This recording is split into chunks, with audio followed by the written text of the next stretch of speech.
In Surah Al-Fatiha, there is a one verse which is said, Allah said, and Allah wants us to say that every day in every salah or of our life. And this is Malik Yawmiddin. That Allah is the honor of the day of judgment. Allah is the honor of day of judgment or the day of the law. Because the deen has meaning as a law. The deen has meaning also is the religion, but one of the meaning of the deen is the law, the court, the day of judgment. And that input in our mind that whatever we do here, if it is not judged here in this world, then there will be the greatest judge who will judge us on the day of judgment. And his judgment is always fair and not unfair. You can pay to the lawyer lots of money and to save from the punishment, or you can buy the false witness or testify the falsely, and then you can get out from the law. But the day of judgment, you cannot go out from that. You will be answered everything on the day of judgment. Put in your mind that even the 1 cent of the people, if you get it from the people without their permission, then you will answer that on the day of judgment. I was saying this, there was a man who was during the Battle of Khabar. He was part of the Khabar. And he was also martyred. He was in the way of Allah, he was killed. And we can call that person is Shaheed or the martyr. And we believe that he is going in the paradise right away. And then he has no accountability anymore. And the Prophet Muhammad, he said that that person who was died in the Khaybar, was killed in the Khaybar, he informed to his companion he is not martyr, he is not Shaheed, but he is in the hellfire and he is covering the sheet of the fire. And then his companions were very surprised that this person is going in the hellfire while he was died in the Battle of Khabar. He was killed in the Battle of Khabar. So what he did wrong? And then it was realized that that person, he got it from the collections, one sheet which he liked it, and he wanted to use for himself. And he was thinking that, well, the distribution, he might not get that sheet for himself. So he stolen it. He got it. And the Prophet ﷺ saying to the people that on the day of judgment, he will be covering that sheet and that sheet with the fire. And then suddenly when this great fearful news heard by his companion, one of the companions he put in the hand, in his pocket, and he bring out the shoelace. Very cheap things, shoelace. Very, very cheap thing, shoelace. He bring it out. And he was giving to the Prophet that I also stolen this shoelace from the booty, from the collection of the spoils, the war. He got that shoelace thinking that it is very insignificant and it has no value. And now he is afraid that he has accountability on the day of judgment for this shoelace. So he was giving back to the Prophet that I am returning it. I don't want the accountability on the day of judgment. And the Prophet said, no, I'll not accept it from you. You bring this shoelace on the day of judgment, and Allah will judge you for this. So that is accountability. The Prophet Muhammad, he don't make the janaza prayer for a person who died while he has a debt. And the biggest surah of the Quran is Surah Al-Baqarah. And in the Surah Al-Baqarah, the biggest verse of the Quran, it's in end of the Surah Al-Baqarah, and it talks about the credit and loan. Then when you loan from the people, you should pay back, you should write it down, you should make the witness over it, and you must pay it according to the term. Even if it is a deal for the products or you loan from the people, you must write it down and pay to the people according to the term. And that's the biggest surah of the Quran, and this is the biggest verse of the Quran. If a person, he become a Muslim and he makes shahada, ashhadu an la ilaha illallah wa ashhadu anna Muhammadan abduhu rasulullah, that I testify there is no God except only one God, Allah, and I testify that Muhammad is the slave and the messenger of Allah. His all sins can be forgiven, whatever he did. But his obligation to people will not be forgiven. If he has to pay money to the people, he should pay that, even though his other sins are forgiven. But the paying to the people, he has to have a liability to pay. Remember this, even if it is the smallest thing like a ball pen, just a ball pen, and you borrow someone's ball pen and you're writing down, you commit a theft. You're already a thief now because you borrow the ball pen of a person without his permission. You go to some office, just some visitor, you are in some office, and you go and you plug in your charger, and you're charging your cell phone. What are you doing? You are a thief now. Magnanakaw ka na yan. That you are using the current of the people without their permission. You already become a thief. You are a thief now because you are using the current of the people without their knowledge. So that's not acceptable in Islam, that you can use the people's things, the people's property without their knowledge. Without their permission. Not just knowledge, you need to get the permission. Even if you have in a masjid and you want to go outside and you want to go toilet, and you have a shoes and you don't have the slipper, and you borrow someone's slipper, and you going in the toilet, you committed haram. Why you use the slipper of someone without their permission? Even if you see in the street, 1 peso, $1, 1 rupees, you are not allowed to touch it. You cannot touch it, you cannot hold it, because you don't own it, you cannot use it. It is haram for you, but once you collect it now, it becomes your obligation to look for the owner. You need to look for the owner for 1 year, and if you cannot find the owner in 1 year, then you have to give this money to the charity. So it is the Islam teach about the transparency, that you need to be transparent. You cannot use the money of the people, you cannot use the things of the people, you cannot use the property of the people without their permission. That is how Allah is protecting the rights of the people. And Allah make the very big punishment for the people who are stealing the others' things. Not for the minor theft, but there are limitations. When you go above that limitation and you stolen the things of the people, then Allah make the punishment to chop off your hands. There was a time a lady from a rich tribe and from the influential tribe, she stolen something. And the people came to Prophet Muhammad Sallallahu, and they're trying to intervene, that not to give her the punishment of chopping off of her hands, because she is a rich family, she's from the rich tribe, and she is very influential tribe. So they are trying to convince Prophet Muhammad Sallallahu to not to give her the punishment of theft. And the Prophet Muhammad Sallallahu, he became very angry, and he said that the people before you were destroyed because they have a different law for different people. That this is the poor people, punish them. This is a special people, no punishment for them. He said the previous people, the previous ummah were destroyed because of that practice, that they were giving the different law for different people. Rich people have a different law and the poor people have a different law. The influential people have a different law, but the humiliated people have a different law. So he said the previous ummah, the nations were destroyed because of that attitude. And he said, even if her daughter were stolen, he should punish her also. He named the daughter, his own daughter. See, if she was the one that stolen, and he is the head of the state, he said, I'm going to punish her also for what she did. So that is how the Prophet ﷺ was inflicting the law upon the people. No special arrangement for anyone. Even if you are son of the president, or you are the son of the senator, or if you're the son of a congressman, no. You should be punished according to the law. According to the law. And Allah's law is very perfect law. Life for a life, eye for an eye, tooth for a tooth. If someone cut your organ, any of your body part, make you blind, what he should deserve, he should become a blind. If someone kills your loved one, then you have a right to get to the court that this person should be killed. There are people who are the worst kind of people, who are like terrorists, or like they are mischief maker, or they are rapists who rape the woman, or do some heinous crime like bombing, or Allah give the punishment for them. To kill them, or to crucify them, or to cut their limbs from the opposite sides, or to outcast them from the community. Because they are like animals, they are not deserved to live with the community. But the first punishment, the worst kind of mischief maker, or the terrorist, or the violent maker, to kill them.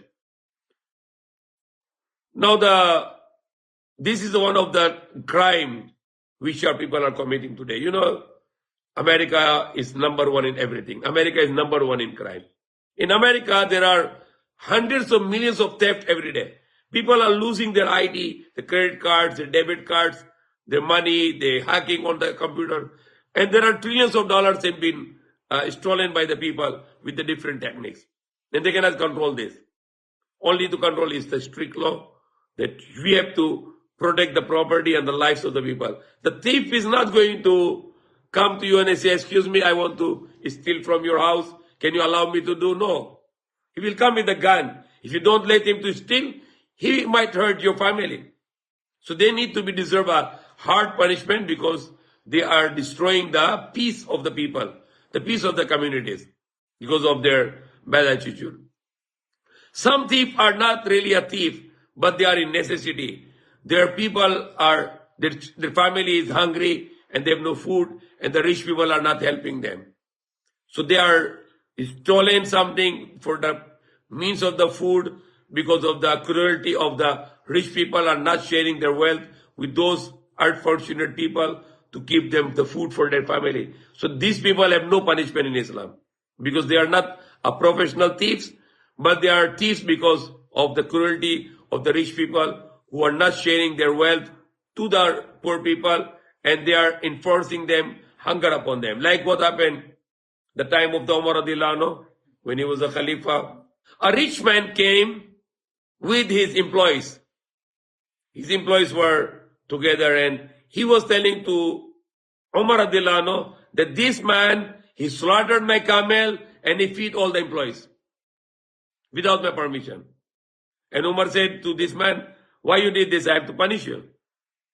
And now this man said, this man, the employee, empleado, he told to Umar that his boss is very niggard or kuripot. We'll call him in Urdu kanjus or in Arabic bakhil. He is very niggard. He don't give us food and we are starving. We are hungry. So what I did, because he's not feeding us and all his employees. So what I did, I got one of his camel, I slaughtered, I eat myself and I give everybody to eat. Now what Umar did? Umar said to their boss, that it is your fault, you force them to do this because you're not feeding them. They are under your custody. They are under your maintenance and you are not feeding them. So you are the one who destroyed the law because you are not feeding your people and they're forced to get your horse to eat because they were starving. So I have no punishment for them, but if next time you starve them and you make them hungry, and if they steal something from you because of the hunger, I will not punish them, but I'll punish you because you are destroying the law. The people under you, you are not feeding them. So that is how the cruelty comes from. When the richer stop giving the charity, the poor become criminals. And that is the reason is the rich people who are forcing the poor people to become criminal. And they are going to get punishment. Why not to punish also the rich people who are very cruel to make the other people not feeding them and not giving them the help or charity. But not all the time is also the case. Some people, some poor people are very lazy. They are always sit down, playing the gambling, playing some bad games and wasting their money and very extravagant and they become bankrupt and they have no money for food for their family. So this is one of the things that the people are become professional thieves because of their bad lifestyle, especially the gamblers. The gamblers can lose everything because of their habit or vices of gambling. So that is very important to avoid the bad expenses, maintain your money for your family in a wise way and not to waste your money so you'll not be going to the position when you will lose the basic needs of your family. So very important message for us. We always put in our mind that we can get rid of the law of this world. You might have some techniques to get out yourself from the law, but Allah is watching you and His angels are writing down your deeds. If you're stealing the people's money or you're cheating people or you're doing the wrong, unfair to the people, you're cheating in the business, everything is recorded. And you will be on the day of judgment in front of Allah to answer this. If you cannot clarify and you will be guilty, then you will have a punishment for this. The people can lose everything on the day of judgment. They can keep everything for their crimes, and they can be zero, and they will be thrown in the hellfire. Because the day of judgment will be like a examination of these schools today, where you have passing marks and you have failing marks. So if you pass with the good marks, you go become graduate, and you lost and you fail, you are not graduate anymore. The day of judgment will be if you have a good deeds and you have a bad deeds. If your bad deeds are more in the weighing scale, you will go to hellfire. But if your good deeds are more in the weighing scale, then you can go to paradise. And one of the things can destroy your good deeds is your liabilities, your cheating people or stealing wealth of the people, things of the people, that can destroy you on the day of judgment. The other things also, your bad character, speaking bad words to people, backbiting people, hurting people physically and verbally, that can also multiply your sins. Sometimes you are talking the small talks, and you are not thinking how great sin you did. Allah said, if you backbite someone, it is like you are eating the dead meat of your brother. Now what happened now? A person is talking to other person, and he's saying the Chinese people are loco, or Chinese people are cheaters. Now imagine the China has population of 1.5 billion, and not most of the Chinese are very honest. Maybe some who are doing monkey business. But now you generalize it, you say Chinese people are thief or they are cheating. Now what happened now? You are already backbiting 1.5 billion people. How many sins your account now? Your sins are full of bad deeds because you are backbiting of 1.5 billion Chinese. Like American, you speak bad words to all American. And there are many good Americans, and you are backbiting everyone, the good and bad, and you are accounting lots of bad deeds in your account. Because if a person has a bad habit and you backbite it, it's still a sin. And if you don't have that bad habit and you're speaking in his absence, then you are backbiting plus slandering. You're accusing. So it's a double sin. So you don't need to talk the back of the people. Rather, you talk in front of them and tell them that you are doing wrong. That is what Islam teaches us. Be straightforward, be gentlemen, talk to the people on their face and not at their back. It is a very bad attitude. We call it in Tagalog chismoso, or in Arabic ghiba, or backbiting in English. So that is also the things which can destroy your good account on the day of judgment, and you will be a loser or logi or the bankrupt on the day of judgment. So we need to worry about it, be transparent, be accountable, even to think for 1 peso, no need to owe or to keep it. If somebody is giving you 1 million pesos to buy something, but the product you bought it is 999,999 pesos. Now 1 peso left in your pocket, and you think it is nothing. No, this 1 peso you will pay on the day of judgment. You will be called for that. You didn't pay that man 1 peso or the $1 or 1 rupees. Now you pay this. And how you pay? You pay with your good deed. So your good deeds will be bawas or reduced, and you will be getting in trouble. On the day of judgment, the father, mother, brother, sister, uncle, children, no one will help you to give you one good deed. Because they're all afraid that we might lose our good deeds and we might go to hellfire. So that is a good time for us to do always good and don't do evil. So you will not be in danger on the day of judgment. This life is temporary, 50, 60, 70 years. Our next life on the day of judgment is 50,000 years. And after that, eternal life in the hellfire or in the paradise. So we are here for accountability. We have to answer 4 things on the day of judgment. Where you spend your life, where you spend your youth, how you earn your money, and how you spend it. And the knowledge you have, how much you utilize it, how much you act upon it. So number 3, how you earn your money and how you spend it. So now you're stealing the money for the people, and you buy the food and you are feeding to your children. What you feeding to your children? You are feeding to your children the disease, because you stolen the money of the people. You stolen the money of the people, you stolen the products from your company, and now you are selling it and buying the food with this money. This food is not food, it is a hellfire. You are filling the food, hellfire in your stomach now, and to your family also. If you need something, you can ask. I need this. Can you give it to me? Okay, get it. But when you steal it, you become a thief now. And the money you buy, it's haram. And the food you buy with that money is haram. The clothes you buy with that money, it's haram. Even you pray, Allah will not accept your prayer. Because your food in your stomach is haram. And the clothes you're wearing is haram. Because you bought it with haram money. You cheat people. You steal from the people. You lie to the people. So your income is haram. So your clothes is haram. Your food is haram. And the food you eat in your body become haram. And the haram body will not go to paradise, but will go to hellfire. So that's the lecture for tonight. It's about accountability. We need to be always transparent and pay to the people their due amount and their due obligations, and not to cheat people and not to steal people. May Allah guide us. Ameen. Alhamdulillah. Run away, because if you haram war you join, then you will be killed, or you kill someone. Both conditions you are going in hellfire. Like example, the Muhammad Ali, the boxer, when they told him to go to Vietnam, he refused it. They put him in jail. But now they believe the Muhammad Ali was right. And America was wrong to killing the 5 million people in Vietnam. So that time, the people American people, they put Muhammad Ali in the jail because he opposed the war. He said, no, I cannot go to kill the innocent Vietnamese there. And they killed 5 million Vietnamese. But now everybody believes the Muhammad Ali was right, and he became the hero of the people. The Muhammad Ali was the biggest hero of the 20th century. You can check it now. No one is more hero than Muhammad Ali in the 20th century.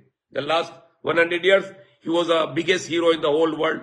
And one of the reasons that he opposed the unjust war of America, he said, I will not go there. They put him in jail. They canceled his license. He said, no, I cannot go to Vietnam to kill innocent human beings. They are human brothers. So that is how the people are great people who don't accept the wrong. And they always stand for the right. So he will become the greatest hero of last 100 years. No one can be his level in the last 100 years. Allah made him the hero for the whole world. And he has a great name, Muhammad Ali. The two great men, the Prophet Muhammad and his companion Ali. May Allah enter him in paradise. Ameen. The oldest religion is the religion of Adam, Prophet Adam, and the Prophet Adam religion is Islam. Because meaning of Islam, you follow the commandments of God, the who created you. Why? Like when Adam alayhi salam was in Jannah, in paradise, Allah commanded him, eat from anywhere, but don't go to that tree. So he was supposed to follow the commandment of Allah, and that's called Aslim, submit. So Aslim means Islam. So Islam is the religion of, first religion, the only religion of God is Islam. Prophet Jesus was Muslim because he followed the commandments of God. Prophet Abraham was a Muslim because he followed the commandments of God. So whoever is submitting to the commands of God, we call him Muslim. So example, a Muslim in Middle East or in Pakistan or in Malaysia, but he don't like to follow the commands of Allah. Morning is sleeping in the Fajr time. He don't like to pray. We cannot call him Muslim because he is not doing the act of Islam. Islam is an action, and Islam is not inherited by generation. So that is first, and the life is next. Why? Because when Allah created our body in the wombs of our mother, the soul's with Allah, but the body has no soul. So that's called death. So that's first. When the soul came to the womb of the mother, there's the first life. When the soul will be taken out, that will be the second death. And then the soul will come back on the day of judgment in the graves with the new bodies. That will be the second life. The death comes first, and the life comes. Because Allah created our death, our bodies in the womb of the mother, but without soul. When the soul comes, the body become alive. And that's how I can explain death. Death first and the life next. There are 3 persons only who are created special. Adam, Hawa, and Jesus. Adam was created without father and without mother. The Hawa was created through Adam, from the ribs of the Adam, from the cell of the Adam. So she has also no father and no mother, but she was created through a man. Adam was created without man and without woman. The Hawa of the Eva, she was created through a man without a woman, and the Jesus was created through a woman without a man. And all of us in the world, we are all created with man, and one woman. Okay, so that's complete. All the possibilities of the creation are complete. A person created from without mother and father, without man and woman. Hawa, the wife of Adam, was created without a woman, but through a man, through her husband. And Prophet Jesus was created without father, but through a mother. And all of us created with mother and father, so Allah can do whatever He like.